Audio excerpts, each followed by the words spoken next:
lot of parents ask us, give them opinions or advice how to motivate their children. Because now it seems like they're all very passive learners. So can you give us some tips on how the parents should do or what could they do? Yes, they can be supportive and encouraging, but realistically, parents cannot motivate their children. Children have to motivate themselves.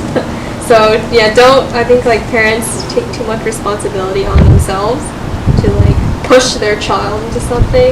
But I don't think it's about making your child motivated. I think it's like building opportunity for them, or giving them space to have opportunities where they can find things they enjoy doing, and then they will naturally motivate themselves.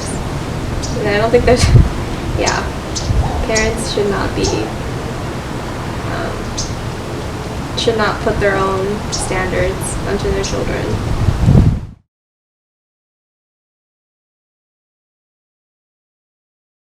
I think every child is a bit different. Some children really are just passive, and they really don't have much drive or motivation, and they just go through life. Some children are like much more high achieving, and they really want to strive and do their best and whatever. But sometimes it's just about timing. Like some kids or some high schoolers too, maybe they don't have that motivation in high school, but they find it in college. So it's sometimes about the timing of when opportunities come, or when they learn about something and suddenly, things change for them. So part of it is just like recognizing that it's not something that can be completely controlled. Like when you have moments where your child is motivated, and sometimes your child is doing much more than you actually think. I think that's another one. I think parents, we only really see like a portion of your child's life. Because if they're in school or they're with friends or whatever, they really could be doing a lot, but parents sometimes don't want to believe it because they always feel like my child can do better.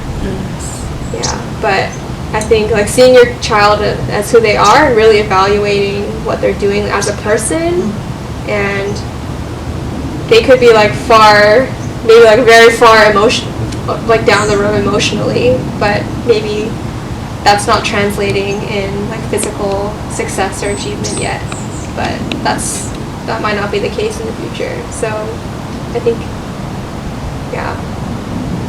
there's timing and being willing to see your child and what they need, or like what motivates them. It's pretty important. So in the beginning, you're talking about you doing things your parent wants you to do. I'm actually curious why you want to fulfill their dreams, or what makes you wanting to do that? Obligation and strong sense of responsibility.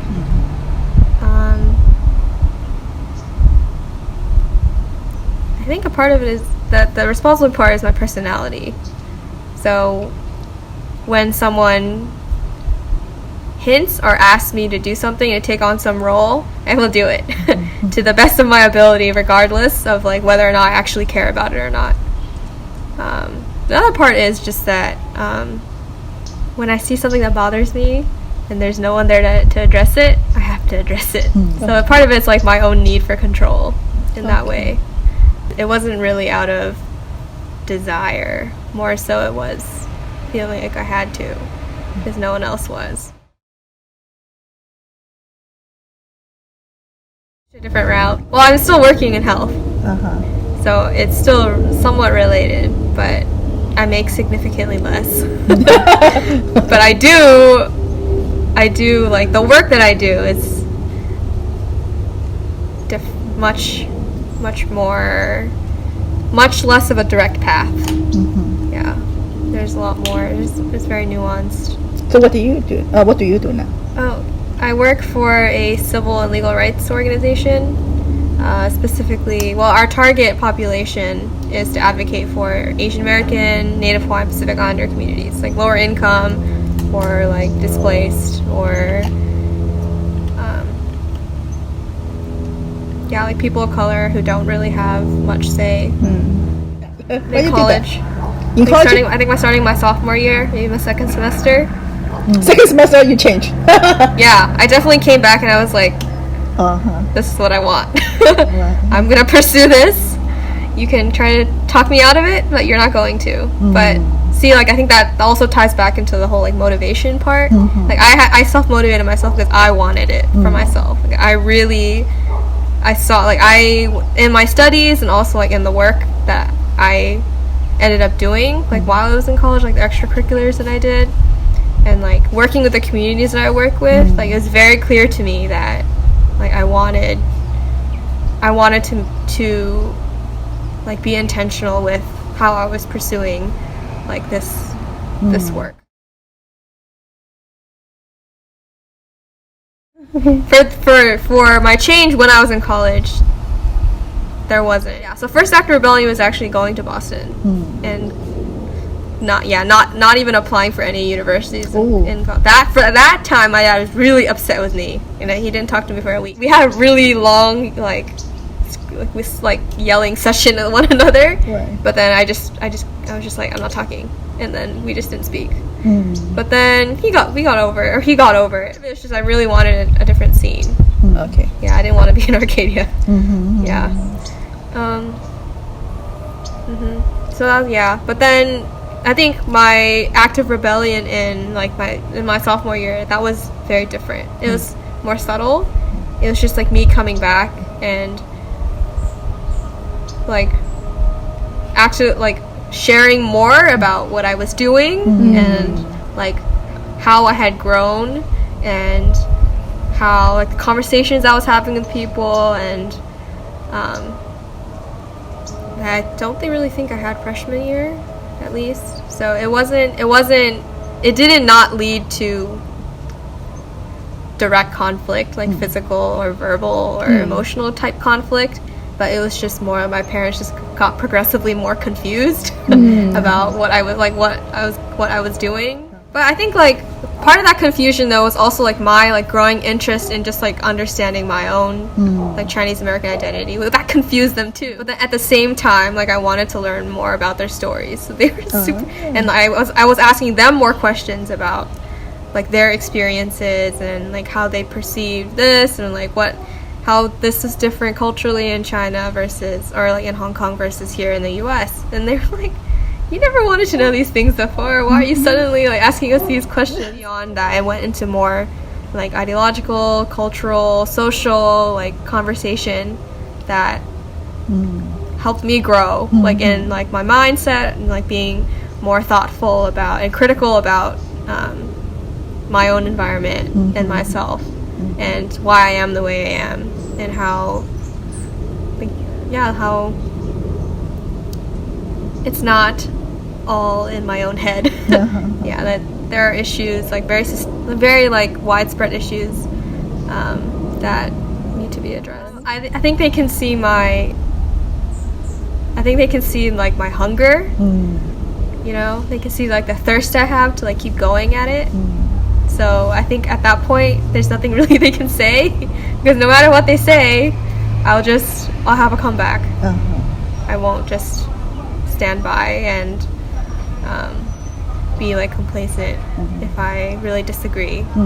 So a part of it is like they had to. I don't think I really gave them a choice in the matter.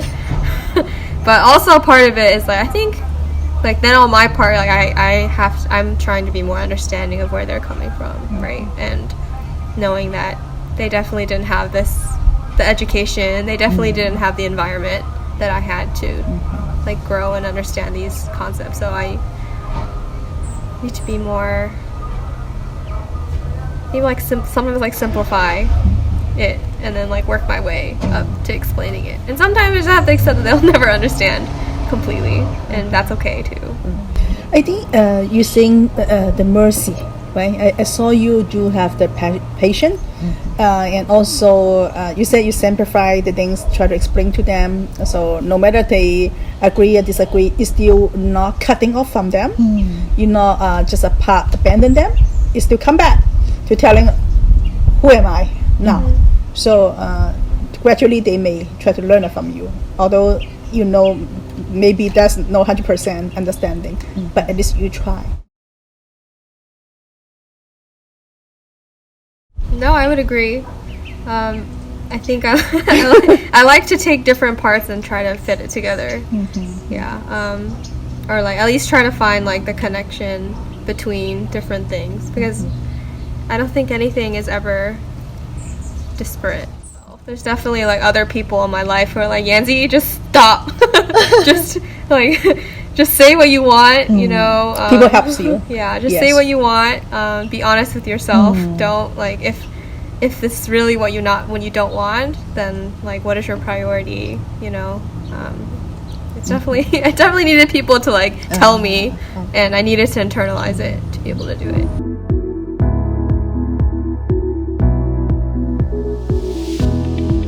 Definitely a Jesus freak, but faith plays a huge role. My faith led me into this passion I have for like cultural linguistic access, or like serving like Asian American populations that maybe are like unseen in the US.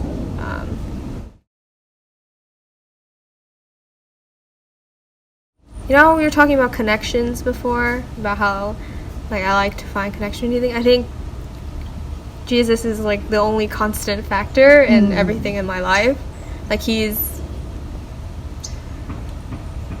and like how he has told me who I am he teaches me how to be like an advocate, and he teaches me how to be caring and patient and understanding and merciful beyond like all the circumstances that I'm in, or like whatever insecurities I might have in myself. So I mean, like if I were to share like one identity, that would probably be the only one I share, because that pretty much touches on everything that is about me. Like he's involved with my family life. Like I need to rely on him in order to like really love my family and to be willing to like approach them and ask these questions. And like it's because of his love for like those who people don't see. Like that's why I love that work that I do. And it's because he addressed systemic issues as well as like relational issues. That's why I love policy work, and also love like working with one-on-one with community members. And then like in personal growth too. There's so many things about myself that I see and I'm like, it really bothers me. But like knowing that like I'm loved despite that, and that I will never be perfect, but that there's a God who is, like that's enough. So when I like was really clear about it, college. Yeah. When I was very clear about it, I was raised in a culturally Christian household, right? So my family goes to church. I still go to the same church. But like the defining like why I believe or like I'm following Christ the way I am, that was definitely in college. Actually, I think the biggest factor is learning how to read the Bible in a different way. I learned something called inductive Bible study, where you print it out. There's no numbers, and there's no structure, and there's no form. But you really just go through it, and you highlight all the questions you have about it, and then we break it down, and talk about also discussion of like historical context, and potential answers to the questions you have, and then like really only like drawing from the text to be able to as evidence of like why you believe the way like what you say. And also just like I had access to a lot of resources on the historical context. I really loved learning about like the Jewish culture and history, and that really informed like how I read the Bible as well. and how like there's so many different narratives and so many different forms, and like all the different books and chapters in the Bible are written for a specific audience. Some people call it like the academic way of approaching it, but that like really highlighted why I like strengthened my belief in even learning more and questioning myself and what I believe too. Yeah. So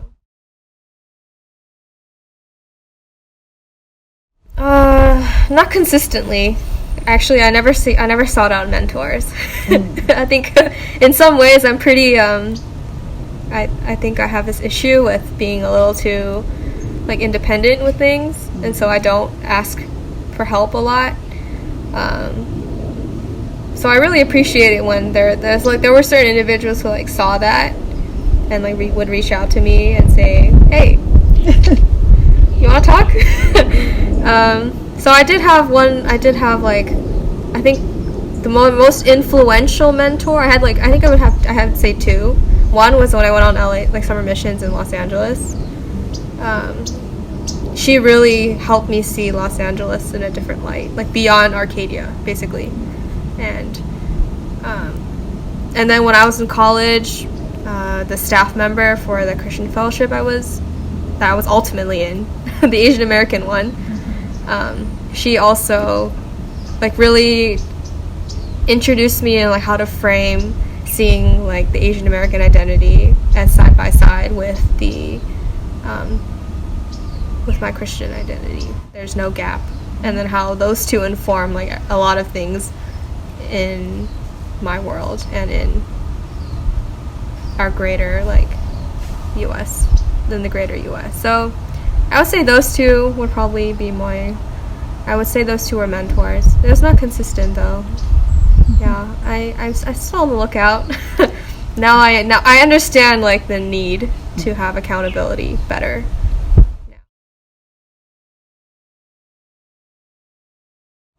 Most of the time, the youth will come back and see their parents in a new light. So it's not like completely you as a parent's a responsibility to like make sure that your child is like going down the right path or like succeeding in some way, because I think realistically the only thing you can do, and probably the most helpful thing you can do, is just to love your child for who they are and encourage them to pursue what they love. And even if you don't completely understand it, that's okay. Yeah, don't be too harsh on yourself. And be more willing. Just like as a parent, I feel you should take the initiative to share your story with your child, because it will really change the way they see you. Because knowing my parents' story changed the way that I saw my parents. And but sometimes like your kid will not want to be the first one to ask. So yeah, just be willing to share and talk about yourself more, talk about your emotions more, and what you love, what you care about more. And I think your relationship with your child will improve as long as you are willing to share, to share your own weaknesses and challenges with them. Just like make yourself, if you are human to them, they'll see that, and it'll facilitate communication. Just really know your parents love you. They're not trying to interfere with your life, even though they just care about you so much that they're a little overwhelming sometimes. But yeah, for youth too, then like take the initiative to ask your parents, no matter how much you don't want to speak with them. Just get to know them, and you'll find out that your parents are more like you than you think, and they understand you more than you think.